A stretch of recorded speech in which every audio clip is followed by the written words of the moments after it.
솔직히 말해 오늘 경기에서 우리 팀이 토트넘을 상대로 승리했지만 개인적으로는 제가 마크했던 손흥민에게 완전히 졌다고 느낍니다. 그가 득점하는 순간 저는 그저 바라볼 수밖에 없었죠. 그리고 후반전에 손흥민이 교체 아웃된 건 저에게 매우 큰 행운이었다고 말하는 데에는 이유가 있습니다. 토트넘의 손흥민은 아스널을 상대로 리그 6번째 골을 터뜨리며 북런던의 왕이 돌아왔음을 알렸지만 결국 토트넘은 패배를 맛봐야 했습니다. 비록 토트넘이 패배로 경기를 마쳤지만 손흥민을 향한 찬사는 끊이지 않고 있습니다. 특히 이날 손흥민을 전담 마크했던 아스널의 팀버가 남긴 한마디가 현지에서 뜨거운 반응을 일으키고 있죠. 자세한 내용을 좋아요 버튼과 함께 살펴보겠습니다. 경기 중 토트넘의 캡틴인 손흥민은 스퍼스의 선제골을 기록한 뒤 에미레이츠 관중을 향해 침묵을 요구하며 분위기를 뒤흔들었고 아스널 팬들은 순간 얼어붙을 수밖에 없었습니다. 이번 득점으로 토트넘의 손흥민은 북런던 더비에서 티에리 앙리와 가레스 베일, 그리고 로빈 반페르시보다 더 많은 골을 기록하게 되는 영광을 얻었습니다. 이로써 북런던 더비에서만 8억 골을 기록하며 이 부문에서 손흥민보다 더 많은 골을 넣은 선수는 손케 듀오의 파트너였던 해리 케인뿐입니다. 다수의 현지 매체들은 토트넘의 패배에도 불구하고 손흥민을 향한 극찬을 쏟아내고 있습니다. 하지만 이례적으로 손흥민은 경기 후 인터뷰에서 불만을 드러내며 현지에서 큰 화제를 모으고 있습니다. 제가 거의 10년을 토트넘과 함께했지만 이런 위치에 팀이 놓인 적은 없었습니다. 이 클럽에서 남아있는 동안 강등을 경험하지 않기를 바랍니다. 현재 토트넘의 수준은 미친 것과 다름없습니다.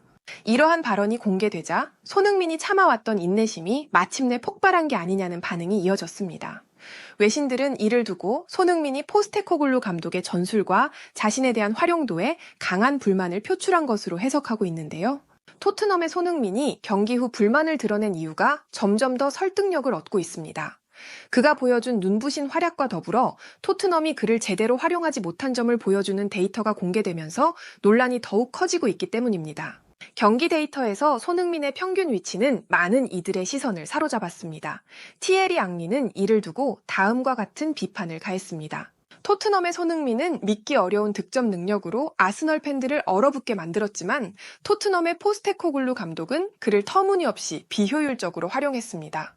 평균 위치 데이터를 보면 손흥민의 움직임은 왼쪽 수비수인 제드 스펜스와 중앙 미드필더 루카스 베리발보다도 뒤에 있었습니다.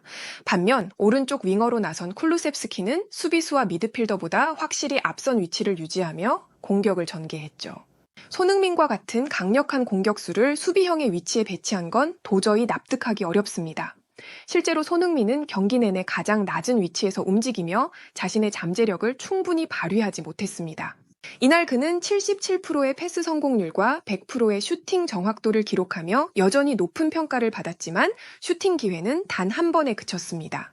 그의 평균 위치가 수비형 미드필더와 센터백 수비수보다도 아래에 자리 잡고 있었다는 사실은 손흥민이 공격에서 얼마나 고립된 상태였는지를 잘 보여줍니다. 게다가 후반 교체 아웃 결정은 논란을 더욱 키웠습니다. 손흥민은 팀 내 공격진 중 가장 높은 평점을 받았음에도 불구하고 교체됐으며 이는 그가 더 이상 경기를 뒤집을 기회를 갖지 못했다는 것을 의미합니다. 이러한 상황에서 이날 경기에서 손흥민을 전담 마크했던 아스널의 팀버는 손흥민을 언급하기 시작했습니다.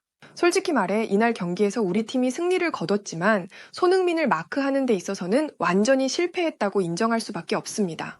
우리의 팬들과 지역 매체들은 제가 토트넘의 손흥민을 철저히 봉쇄하며 그의 영향력을 최소화하기를 기대했을 겁니다. 특히 토트넘의 손흥민은 과거 우리 아스널을 상대로 여러 차례 결정적인 득점을 만들어냈던 선수이기에 이번 경기에서도 그를 막아내는 것이 저의 가장 큰 과제였습니다. 하지만 단 한순간 방심한 사이 그의 발끝에서 시작된 공은 순식간에 우리의 골문을 흔들고 있었습니다. 경기 내내 토트넘을 압도하며 공을 지배했음에도 불구하고 손흥민의 개인적인 역량만으로 실점을 허용해야 했던 순간은 정말 충격적이었습니다. 이러한 일이 가능했던 건 손흥민이 가진 기술과 판단력이 다른 공격수들과는 완전히 다른 차원의 클래스에 속하기 때문이라고 생각합니다. 그의 득점 장면은 단순한 골이 아니었습니다. 손흥민이 보여준 슈팅 타이밍은 완벽했고 공의 궤적은 너무도 정확했습니다. 상대팀 선수임에도 불구하고 그 순간만큼은 그의 기술과 판단력을 인정하지 않을 수 없었습니다. 우리의 중앙 미드필더들이 경기 내내 토트넘을 압도하며 제가 비교적 수비에서 편안함을 느낄 수 있는 환경을 만들어줬음에도 토트넘의 손흥민은 단 한 번의 기회를 놓치지 않았습니다. 그를 보며 든 생각은 명확했습니다. 만약 손흥민이 우리 아스널에 있었다면 그는 단 한 골에 그치지 않고 더 많은 득점을 만들어낼 수 있는 환경에서 뛸 수 있었을 겁니다. 사실 이날 경기는 우리 팀이 일방적으로 경기를 주도했습니다. 그러나 손흥민은 그 모든 흐름을 단 한 번의 기회로 바꿔놓을 수 있는 경기의 균형을 흔드는 선수였습니다. 그래서 비록 우리가 경기에서는 승리했지만 손흥민 앞에서는 완전히 패배했다고 느낄 수밖에 없었습니다. 무엇보다 이해할 수 없었던 것은 후반전에서 손흥민이 교체 아웃된 상황이었습니다. 상대팀 선수임에도 그 교체가 다소 의아하게 느껴졌습니다. 동시에 솔직히 말하자면 안도감도 들었습니다. 손흥민이 빠지자 토트넘의 공격력은 눈에 띄게 약해졌고 그를 대신해 들어온 히샬리송은 상대적으로 수비하기가 훨씬 수월했습니다. 만약 토트넘의 손흥민이 경기 끝까지 풀타임으로 뛰었다면 우리가 승리를 확신할 수 있었을지 장담하기 어렵습니다. 그의 존재는 단순히 한 명의 공격수를 넘어 팀 전체에 영향을 미치는 위협 그 자체였습니다. 비록 이날 경기는 승리로 끝났지만 손흥민의 득점 장면은 제게 많은 것을 깨닫게 했습니다. 다음번 그를 상대할 때는 더 철저히 준비해야 한다는 것을 말이죠. 그의 강점과 특성을 더욱 세밀히 분석해 다시는 같은 실수를 반복하지 않도록 최선을 다하겠습니다. 아스널의 팀버는 이 같은 말을 해주었고 이와 관련된 실시간 해외 댓글을 살펴보겠습니다. 우리의 팀버의 말처럼 손흥민이 토트넘의 유일한 위협이었다는 점에 완전히 동의합니다. 우리 아스널이 경기를 압도했음에도 불구하고 손흥민만큼은 계속해서 우리의 수비를 시험했죠. 다행히 토트넘의 포스테코글루 감독이 그를 수비보다 낮은 위치에 배치한 건 아스널 입장에선 큰 행운이었어요. 만약 손흥민이 자유롭게 움직였다면 상황이 많이 달라졌을 겁니다.